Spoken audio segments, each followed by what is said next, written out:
Hello to the students and parents and family members and staff of Glooscap Elementary School. I just wanted to preface this video by saying that these are the views and opinions of me, Rachel. If you have something that you want to say, if you disagree with what I'm saying, I fully encourage you to make your own videos, get them out in the public, get what you consider to be your truth out in the public. That's all that I'm doing. And if people want to agree with me, that's great. If people don't agree with me, I encourage them to also voice their opinions. This is a democracy. So get your information out there. Our little video yesterday reached over 3,000 people. So it's not just our community that's watching, it's other people in Nova Scotia as well. So that's kind of exciting. So welcome to our fellow Nova Scotians. This video series is called We Are the Storm. This is part 1. In this series, I'm going to try to explain what has happened, what is happening, what will happen if the current proposed legislation is passed by the Liberal government. Please discuss and ask questions, and please share the video if you think it is important to. Today's video is called Part 1, the Lowdown on the Smackdown. This is just a bit of background onto what happened last year. I'm going to try to explain what happened and how the actions of the government were egregious acts against democracy and against Nova Scotians. Again, fully my opinion, so feel free to discuss, and if you don't, if you have a different opinion, please make your own video. Get it out there. You might not be alone, but the more we get the discussion going between us, between Nova Scotians, the more we can figure out where we actually stand. Let's take the media and the government out of the spin, and let's find out what's really going on. That can only happen if we do that together. So, the government legislated us, the teachers, into a contract. They had no intent to bargain in good faith. They wanted the teachers to walk from the table from the very beginning. The contract they wanted is the contract they legislated. Many people ask me, why did the union executives send back 3 contracts and urge their members to sign it? Well, let's start with the first contract.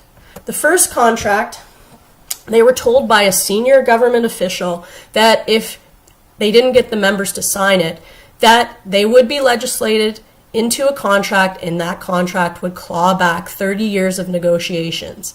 And it would be bare bones, and that they would totally destroy collective bargaining that had happened over a 30-year span.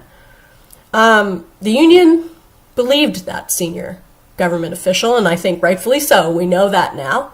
And when they presented it to their membership, they told them the truth, that that threat had happened. And the membership said, no way. They cannot threaten us out of our right to collective bargain. They must negotiate with us. We have to take a stand. And they began the first ever action by the Nova Scotia Teachers Union, which was work to rule. Why would they send the other contracts back? People ask me that. They knew where the teachers stood. They knew they were going to reject them. Well, let's think about that. So when you're bargaining in good faith, you sit at the table, 2 parties sit at the table and they negotiate and they give and take, or they listen to each other and they try to find a middle ground.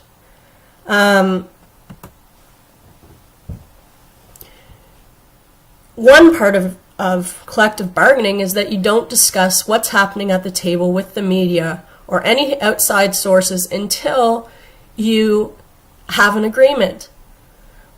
The government didn't follow that at all last year. I mean, look it up yourself. They went to the media. They released information before the members of the NSTU ever saw it from their union. That was not bargaining in good faith. But our union, they did bargain in good faith. They followed the rules to the letter. They waited and they presented the contracts to their members in the proper way. Why did they do that? They kept bringing back an offer, in my opinion. They kept bringing back the offers to the membership to show, look, they aren't moving, guys. They're never going to move. You need to either realize that they're never going to move and we're going to have to take our work action farther, or they're going to legislate us. So, again, we're going to offer you this contract. If you don't want your contract clawed back 30 years, you need to sign this contract. They tried to do what they thought would help us get a little bit of what we needed. But again, the membership said no. Now this is about democracy. Now this isn't about the things we want. This can't go on. They can't force us into a contract. It's unconstitutional. They'd pushed us against the wall and we were coming out swinging. Now, people say, well, teachers are so greedy. You know, why do they want more? Why do they need more money? Why does anyone need more money? You know, why don't I want more money for my family? I think that's a crazy question. The fact is, we weren't demanding much. We were asking for a raise that reflects the inflation. We were asking to keep our service award because that is something that we negotiated in our contract years ago, that if you're going to take it, you should give us something back for that. And you know what we want for that? Actual change in the classroom, not a classroom committee to discuss what the problems are in the classroom. We want actual change. They didn't offer us that. So we stayed and fought. And that brings us to what happened next. So we went into work to rule. And the minister at that time, Karen Casey, a former teacher, declared that schools would be unsafe if teachers worked to the letter of their contract. So I just want to stop for a second and say how insulting that is to every single teacher. A teacher, no matter what, even when they're fighting for their rights, they would never allow the safety of a student to be at risk. And shutting the schools was a terrible mistake by the government.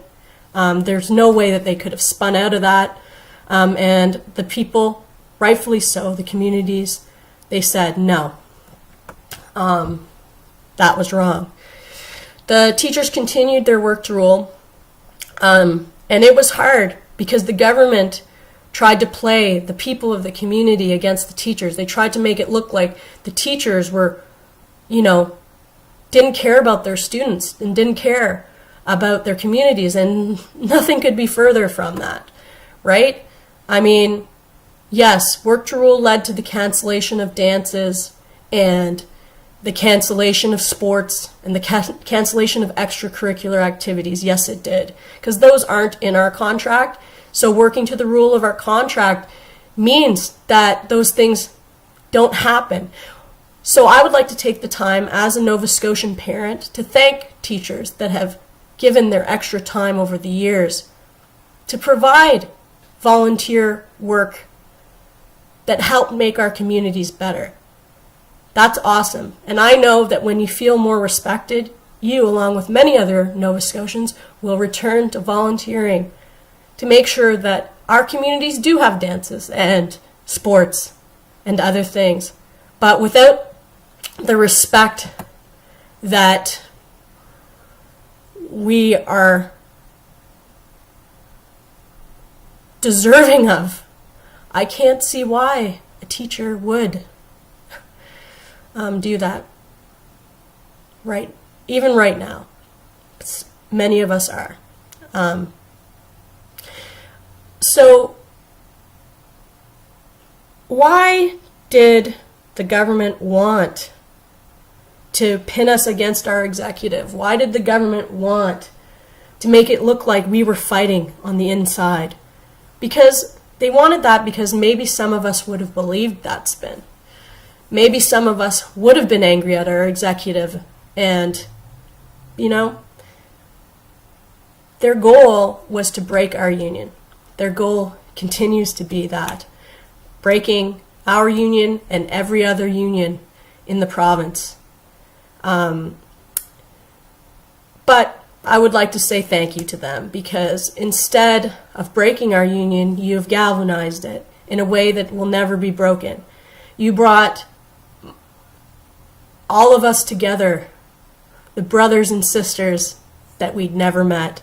We got to share stories. We got to see what's in common, how things are different. And over this very traumatic experience, we are bonded, and that bond will not be broken. You will not break us. You can keep trying, but you will not win. You know, why would they try to divide us from our communities? Why would they try to anger the public into hating teachers? Why do they continue to do that? They want teachers to feel like all the families at our schools hate us, and they want the families at the schools to feel like our teachers don't care about our families and our communities. Again, thank you, McNeil government. You failed on that one too. I know before Work to Rule happened, before the strike happened, there were families at Glooscap that didn't feel very comfortable coming in to our school. Sometimes they felt, you know, maybe we weren't on their side. But when they saw us standing up for their kids, they never questioned that again. Now we have bonds with the families of our school that never would have happened if we weren't pushed to the edge of this cliff. So, again, thank you. You know, I know that I seem angry and I seem kind of very emotional. It's because I am. You know, those wounds are fresh. We have, although it happened over a year ago, or almost a year ago, you know, the emotions are right on the surface. We still feel that hurt. We still see our kids in our schools struggling to get what they need every day, and the supports aren't coming. The help isn't coming. The work is beginning to pile up again, and, you know, again, they will try to make it about you against me, and they're wrong. It's us, all of us, that are going to help them to understand that this needs to stop. So we fought and stood together. Although it was scary, it was beautiful. You know, when we were marching around Province House, we were with students and teachers and school psychologists and speech language pathologists and people from the community and families, parents, you know, I could go on. Everyone was out there together with the teachers, standing together, you know. It was beautiful, actually. It was like you could hear the whisper of power to the people, you know. You could feel everyone saying, that house, that's our house, and we're coming in there, and we're going to get what we need. We need to come together like that again. And not just over this issue. There are many issues that are happening in Nova Scotia that we need to talk about as Nova Scotians. In a few videos, we can talk about what we can do together. We can talk about all that stuff. So we fought, And they didn't hear us. They legislated us anyways. But during that time, we got to tell our stories into the public record. It's an amazing thing that Nova Scotia offers. It's called the Law Amendments Committee. No other province has it, I don't think. It's a chance for the public, people of the public, to go and speak for or against legislation that the government is offering. Usually, the time given for this is unlimited. People, if there's thousands of people that want to talk, they are allowed to talk, and the government takes their time and allows them to talk and does whatever they think is right afterwards. But for the first time during the Law Amendments Committee for Bill 75, they limited the time. They said we're starting at 8:30 and we will end at 8:30. Why is this important? It's important because they were told at the beginning, no matter how many people line up and sign up to speak, this is over at 8:30.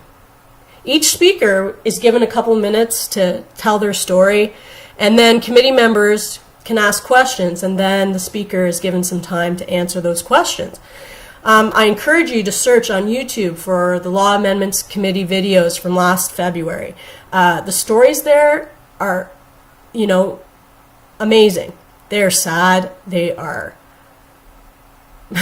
frustrating, but they're stories that everyone will hear. If you do, you'll hear stories of love and pain and frustration and resilience and triumph. You'll hear what people offer as solutions to these problems they face. Those stories and solutions were given by the real experts.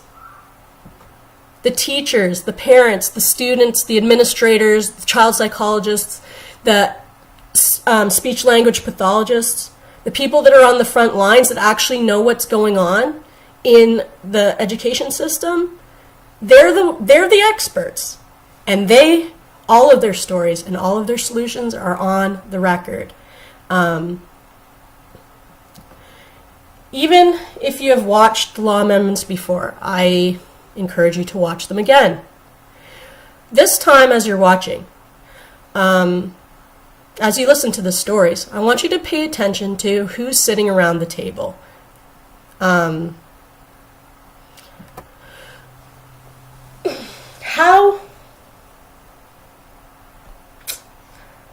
How do the committee members use their time? I want you to pay attention to that. There is one member in particular who I hope you notice sitting around the table. When it's time for him to ask a question, it seems this man majors in the art of time suckage and stalling. He talks for as long as he can. He knows that the more time he talks, the less time there will be for people to tell their stories. What if I told you that this guy was rewarded for that effort? And he is now the current Minister of Education in Nova Scotia. His name is Zach Churchill, and the former Minister of Education was also rewarded for her efforts last year, and she was made Deputy Premier. Yeah. So anyhow, at 8:30, they came. At 8:30 p.m., they came and they shut off the microphones. And they told the people to go home. And then something else amazing happened, something the government didn't expect. The CBC laid their microphones down. This is something that should have made all the Who's in Whoville sing, and it should have made the Grinch's heart grow 3 sizes that day. But, to me, it made me proud. Everyone on the speakers list is now on the public record in sorts. It's called the Law Amendments Committee After Dark. I encourage you to watch that as well. It's on YouTube. Every speaker from the LAC and the LAC After Dark makes me proud to be living in and fighting for Nova Scotia. Yeah. I'm sorry to be so angry and emotional, but like I said, everything is just under the surface. Sorry that this video is a little long and that we haven't even gotten into the dangers of the current legislation. I just thought it was important to set the stage a little before we get into why the Glaze report was commissioned and what the recommendations mean and why the government might be doing this. We will begin that discussion tomorrow. But before I go, I want to say that there are petitions that each teacher has been given a sheet to try to get as many signatures of people that want to stand against this legislation. I totally respect that we haven't gone through enough information about the Glaze report and the legislation that you might not feel comfortable signing a petition right now. But I just want you to know that starting today and maybe even before, there are teachers out in the communities across Nova Scotia that are looking for signatures for their petition. For example, I'll be at the Glooscap Arena in Canning for my kids' hockey from 4:50 to 5:30. You're welcome to come and sign if you want. You're welcome to come and take a copy of the blank petition and take it where you go and PM me when you got it all signed and I'll come and pick it up. I encourage teachers that have watched this video to also post underneath in the comments where you might be in your community if people want to get it signed. Again, I fully respect that you want more information. Don't sign it yet. Wait until you know you want to sign it. The same goes for this website that the NSTU has set up. It's an easy way for you to write your MLAs. If you feel that you want to speak against this legislation, the website is called divideanddistract.ca. You just go there, put in your name and address, and it finds your MLA, and it sends them a little short write-up saying, please stand against this legislation. Again, only do that if you want to. I know that I'm going to have people that don't agree with me that want to comment on these videos. Again, you can do that. I appreciate that there are many people that don't agree with me. So please comment. But instead of going on to another Nova Scotian's video and commenting, I encourage you to make your own video. Let's get all these stories out there. So stay tuned for tomorrow's video. Part 2 is still to come. Thank you so much. Bye-bye.